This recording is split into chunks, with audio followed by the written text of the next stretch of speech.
Saiu o episódio 6 de Hawkeye, a série do Gavião Arqueiro, o último episódio, o episódio mais longo de todas as séries da Marvel Studios no Disney Plus, que confirma mais uma realidade alternativa no multiverso da Marvel. E eu não tô falando da realidade alternativa das séries da Netflix, não, porque essa aí já estava confirmada já estava confirmada que era uma realidade alternativa. Mas eu vou explicar isso ao mesmo tempo que eu também falo sobre o futuro da Echo, da Maya Lopes, o futuro do Rei do Crime, que vai voltar com ainda mais sangue nos olhos, ainda mais sede de vingança para encarar, quem sabe, Homem-Aranha, um novo Demolidor. Caramba, o futuro é promissor, promissor demais.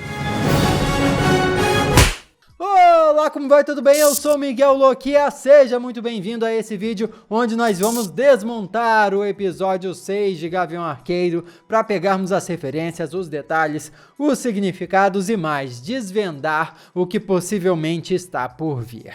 E já vamos começar com tudo, vamos começar falando do Rei do Crime, porque o episódio já começa com o Rei do Crime interpretado pelo Vincent D'Onofrio se encontrando com a Eleanor Bishop.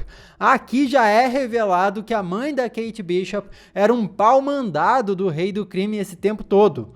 O marido dela, o pai da Kate, tinha uma dívida com Wilson Fisk quando morreu, e daí a Eleanor Bishop foi obrigada a assumir essa dívida aí. Essa trama aí é muito inspirada nos quadrinhos, onde o pai da Kate Bishop também tinha uma dívida e se envolveu com um criminoso chamado El Matador. Por lá, El Matador sequestrou a Kate Bishop, que acabou sendo salva pelos Vingadores, que encontraram ela porque o Gavião Arqueiro já estava vigiando aquele vilão. E foi a partir daí, desse momento, que a Kate Bishop passou a admirar o Clint Barton nas HQs. Aqui na série, o lugar onde acontece o encontro entre a Eleanor e o Wilson Fisk é um tanto quanto simples, apesar de um pouco extravagante. Bem extravagante. Mas a gente tem que admitir que é bem modesto para um cara com o poder do Wilson Fisk. Olha o computadorzinho que tá ali, é bem pequeno. Aquele ali não deve ser o escritório principal dele e aquela não deve ser a infame Torre Fisk dos quadrinhos. Mas aquele lugar já mostra um pouco da personalidade dessa nova versão do Rei do Crime. Ele pode ser o grandão que fica nas sombras, geralmente, mas é sim extravagante. Olha só o lugar que ele recebe a Maya, olha só as roupas que ele usa, olha só a bengala dele com um diamante na ponta, pô. Isso torna ele muito mais fiel ao visual dos quadrinhos e também combina com o fato dele ser muito mais forte e resistente que a versão do Rei do Crime que apareceu na Netflix. Só nesse episódio de Gavião Arqueiro, nós já vimos ele arrancando a porta de um carro com extrema facilidade. Já vimos ele tomando uma flechada como se não fosse nada. Assim, é verdade que na série da Netflix, o Rei do Crime usava uma roupa feita de um tecido mega resistente também, mas não parece ser o caso aqui. Aqui parece que ele tomou uma flechada no peito mesmo e tirou a flecha numa boa. Até porque ele arremessou a Kate de um lado para o outro com extrema facilidade. Ele sobreviveu a um atropelamento sem grandes problemas e depois só desmaiou com a ativação de várias pontas de flecha, incluindo a ponta de flecha muito perigosa. E isso tudo ao mesmo tempo. Vamos lembrar aqui, esse é o Rei do Crime que está no UCM, no universo cinematográfico da Marvel, pra valer. É o Rei do Crime que é para aparecer nos filmes mesmo. Ele vai, se tudo der certo, encarar o Homem-Aranha, meus amigos. Assim como nos quadrinhos, assim como nas animações, assim como no jogo. O Rei do Crime é um dos vilões mais clássicos do Homem-Aranha, não é à toa. Ele precisa ser sobre-humanamente forte no UCM. Quase que um super soldado mesmo. E eu acho... De fato, eu acho mesmo que essa super força que estão dando ao personagem é um indício forte que querem colocar ele contra seres super fortes, como o Homem-Aranha mesmo, eventualmente, e fazer ele dar um baita trabalho ao Demolidor eventualmente. Eu fico muito curioso para ver como é que vão explicar isso, essa super força dele. Nos quadrinhos, ele é só um humano comum que é absurdamente grande e forte. Aquele tamanho todo dele é de músculo, puro músculo. Será que no UCM vão dizer que é isso também? Ou vão dar uma explicação a mais? Vão botar algo mais na origem dele? E outra, de certa forma, esse rei do crime já se diz o dono da cidade, mas esse também me parece um rei do crime um pouco no início de carreira. Lógico, ele pode ter negócios ocultos ainda, mas os capangas dele, pô, são a máfia do agasalho. Uns caras são muito aleatórios, poxa. Eu acho que conforme a série da Echo sair, eu vou falar mais da Echo depois, mais pra frente no vídeo, tá? Conforme outras produções da Marvel forem saindo e etc, e o Rei do Crime encarar mais pessoas, for aparecendo mais, porque sim, ele vai sobreviver, ele vai aparecer mais, spoiler aí pra você, acho que ele deve subir mais no poder, ele deve alcançar novos ares. E isso vai ser épico, eu vou até explicar como isso tudo pode se desenrolar mais pra frente. E eu até mencionei no meu vídeo de análise, né, que essa versão do Rei do Crime, que é muito mais fiel ao Rei do Crime das HQs, me dá esperanças, me deixa muito ansioso para ver uma versão do Demolidor que também é muito mais fiel às HQs. Eu quero ver um Demolidor que salta sobre prédios, que se pendura entre os prédios, que é um ninja, um demolidor ninja, de verdade, com sentido radar. É isso que eu quero ver, é isso. Tô empolgadíssimo. E já se inscreve no canal para ficar empolgado comigo com outras coisas também. Ativa as notificações para não perder os próximos vídeos e me dar essa força gigantesca também. Um grande abraço para você que já faz parte da família Loquia, de verdade. Obrigado pela sua companhia fenomenal durante esse ano maravilhoso que nós tivemos. Sem você, esse ano não seria tão incrível. Clint Barton é um dos maiores ladrões de tecnologia do UCM, vamos combinar. E como ele diz depois que precisa perguntar ao Scott Lang o que acontece depois de encolher a galera, muito boa aquela cena, deve ter sido o próprio Scott Lang que passou a tecnologia para ele. E como o Scott Lang, a gente sabe, é um ladrão reformado, ladrão que rouba ladrão, tem 100 anos de perdão, né? Então, tá de boa, Clint Barton. E reforçando uma teoria que nós levantamos aqui, o Clint deve ter pego essa tecnologia toda durante Vingadores Ultimato, enquanto ele estava lá com os outros Vingadores se preparando para viajar no tempo. Porque em que outro momento ele teria acesso a todas essas tecnologias aí? Enquanto eles estão fazendo as flechas, aparece um spray de pimenta chamado The Guardian, ou Guardião. Engraçado é que existe um herói na Marvel chamado O Guardião, é um super-herói canadense. E esse é um baita easter egg aí. Será que o Guardião vai aparecer em algum momento no UCM? Eu não duvido, e já ficou uma pista aí. Kate fez etiquetas para todas as pontas de flechas, como ela disse que as flechas deveriam ter lá no episódio 3, na cena de perseguição de carros. E esse momento todo serviu para ela aprender a fazer aquelas flechas, para depois, quando ela estiver agindo sozinha, tendo que fazer essas flechas sozinha, ela saber fazer. Eu tô sentindo o cheiro de Jovens Vingadores, equipe dos Jovens Vingadores vai se formar aí eventualmente, hein? Tô esperando o Kevin Feige. É legal ver o Clint e a Kate conversarem aqui e ver que o Clint finalmente aceitou ela como uma parceira. E como o relacionamento dos dois de fato amadureceu. É sério, Falcão e Soldado Invernal, o Loki e o Mobius e agora o Gavião Arqueiro. A Marvel sabe muito bem como construir duplas numa série. Tá de parabéns. Na festinha lá o caso foi descoberto antes de atirar porque estava usando laser. Sério, dá pra descobrir que o cara não é um sniper profissional por essa, né? Tá de brincadeira.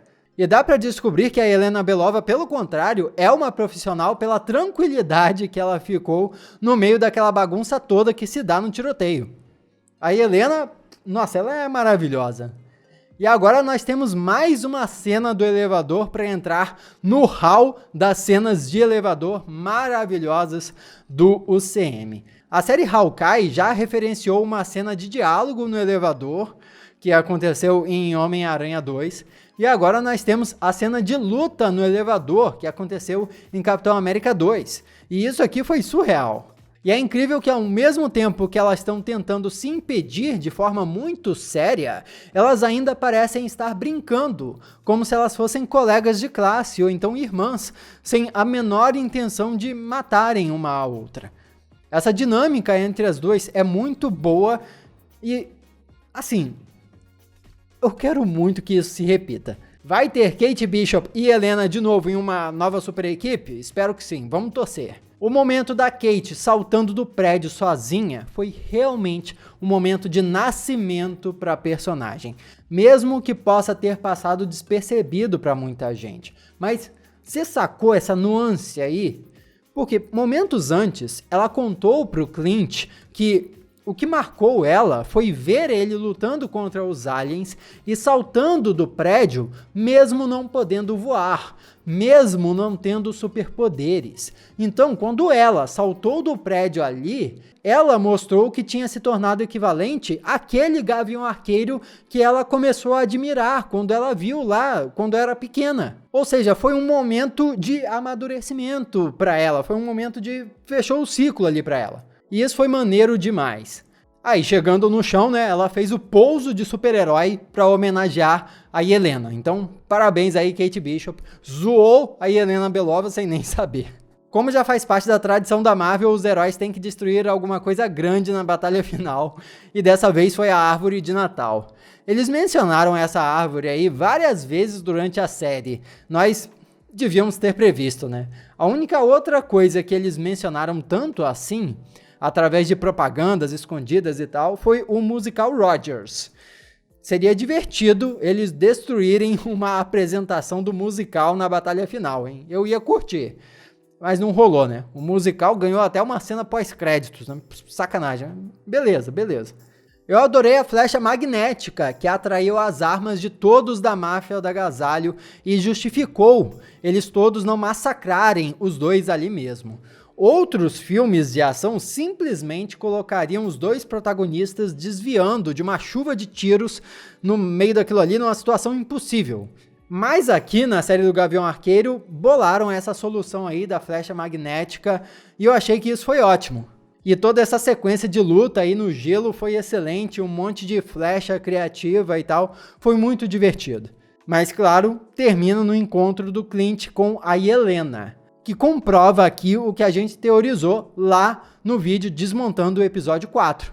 Por que que a Yelena simplesmente não matou o Clint Barton da primeira vez que ela encontrou ele? Foi exatamente porque ela queria perguntar a ele como a Natasha morreu. E no fim das contas, a Yelena perdoa o Clint quando ela se dá conta que ele era mesmo um amigo da Natasha. E o que denunciou foi o assovio secreto que nós conhecemos lá no filme da Viúva Negra. Um baita momento triste esse, onde os dois se conectam, né? Se conectam na saudade que eles sentem da Natasha.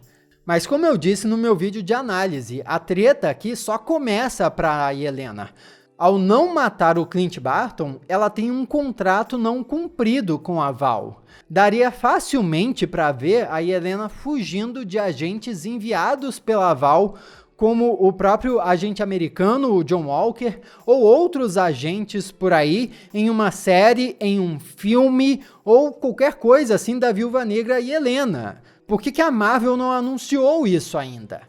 Essa é a questão. Por que a Marvel não anunciou outra produção da Viúva Negra e Helena Belova? Isso, na verdade, pode ser uma grande pista. Uma grande pista de que a Yelena deve aparecer em alguma outra produção antes de ter uma produção própria e vai ter essa história dela sendo desenvolvida numa série ou num filme de outro personagem. As minhas apostas são que a Yelena Belova apareça talvez em Invasão Secreta, que é uma série que está programada talvez para 2022, ou na série Guerra das Armaduras, que está programada talvez para 2023. Mas realmente a gente vai ter que esperar para ver. Eu quero que a Yelena apareça o mais rápido possível.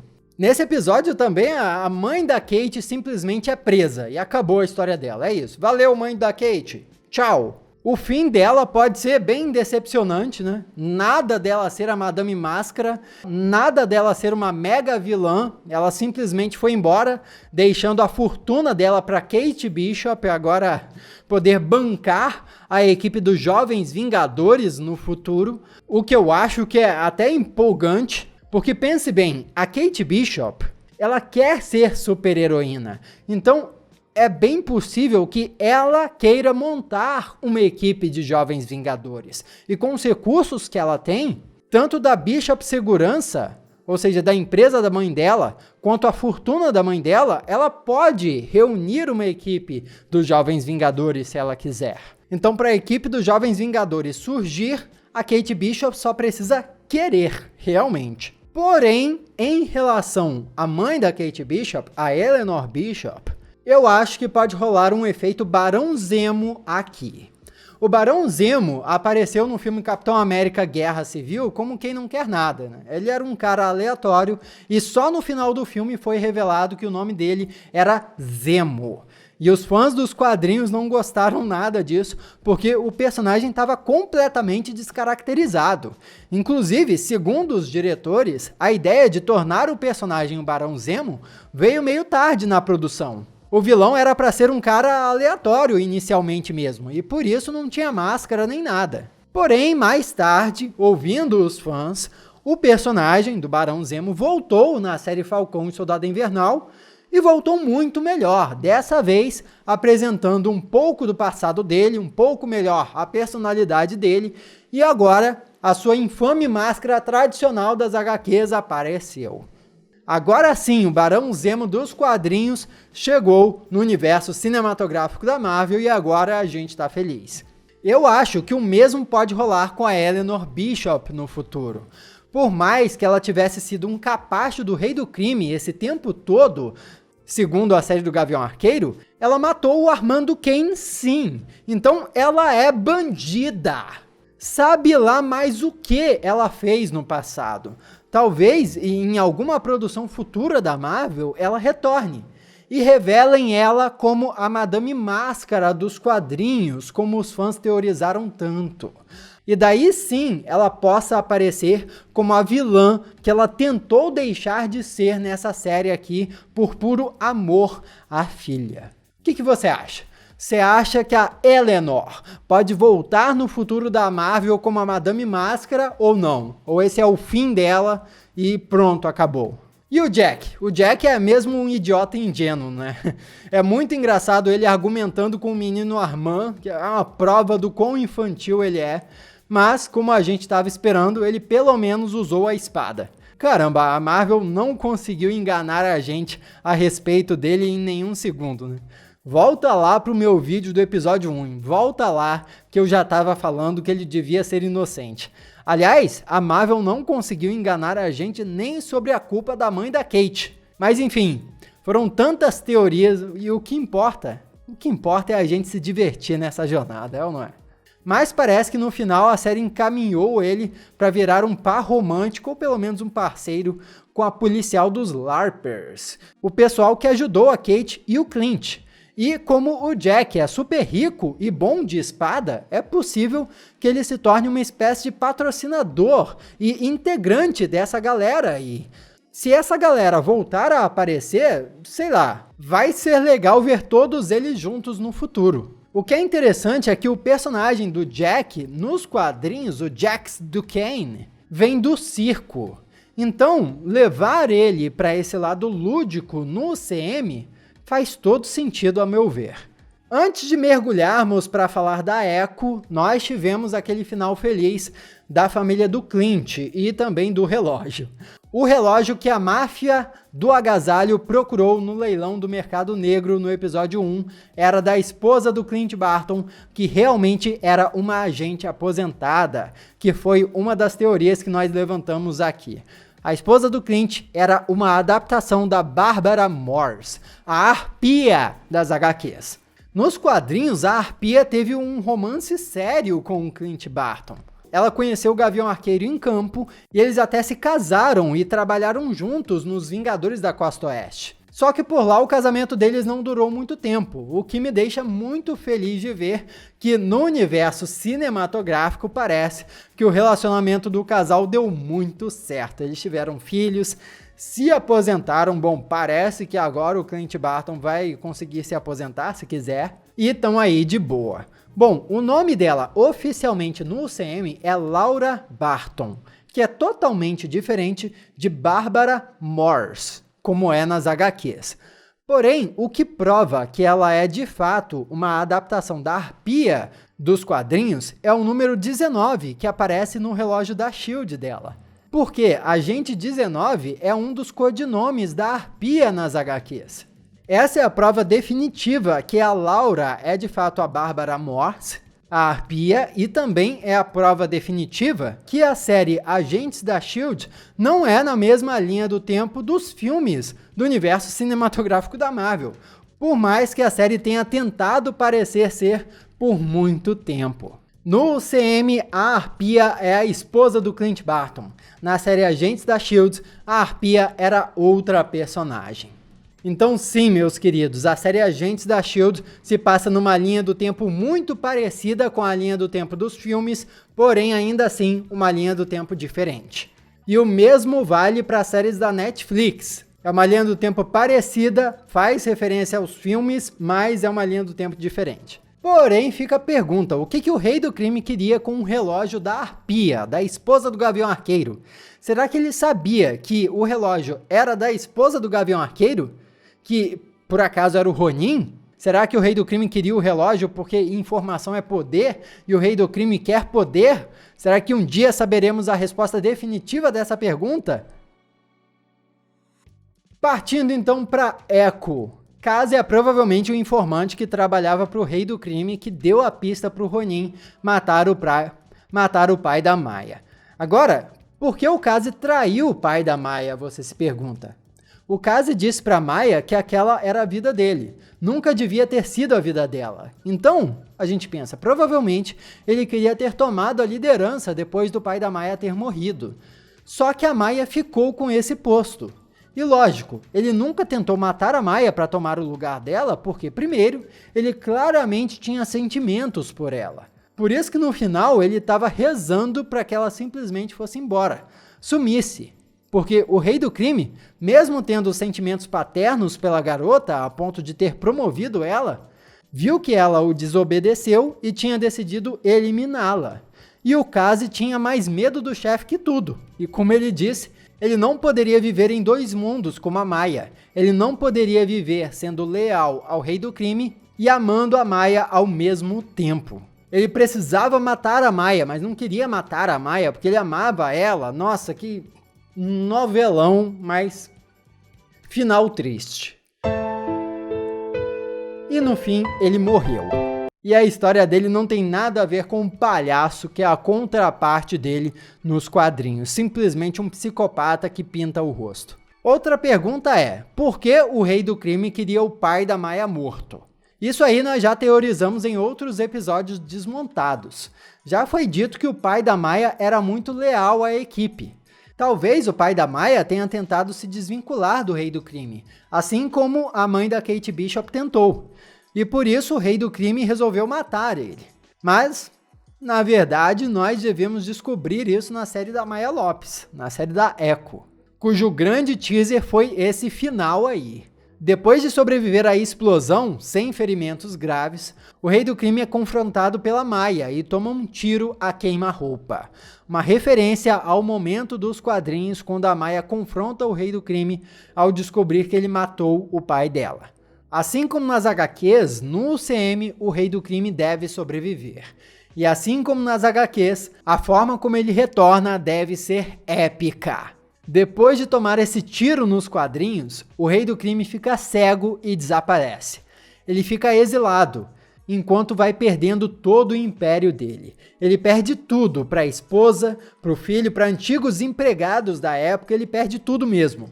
Mas quando ele consegue recuperar a visão através de uma cirurgia, ele começa a reconstruir o império dele e sai derrubando os inimigos dele um por um, incluindo alguns antigos associados. Como na série Echo, que está confirmada de sair talvez só em 2023. O Demolidor e o Rei do Crime devem aparecer. É fácil especular que algo semelhante aconteça. Mesmo que não haja um Rei do Crime cego, que eu espero que aconteça, tomara que tenha um Rei do Crime cego nessa série, ele pode inicialmente perder o controle do crime todo e daí aos poucos ir recuperando tudo enquanto busca a vingança e enquanto tem que lidar com a Maia e com o próprio Demolidor. Isso seria épico demais e daí nós veríamos o Rei do Crime reconstruir o seu império além da máfia do agasalho. O que você acharia disso? O futuro da Marvel, mais uma vez, tá empolgante. Comenta aqui o que você espera, o que você achou da série do Gavião Arqueiro. Muito obrigado pela sua companhia maravilhosa por esse ano, por essa série. Ano que vem tem mais séries incríveis pra gente fazer episódios desmontados aqui. Adoraria ter a sua companhia aqui juntinho com a gente na família Loquia. Aqui do lado tem outros vídeos que você já pode assistir. Grande abraço no seu coração, eu sou Miguel Loquia e a gente se vê na próxima.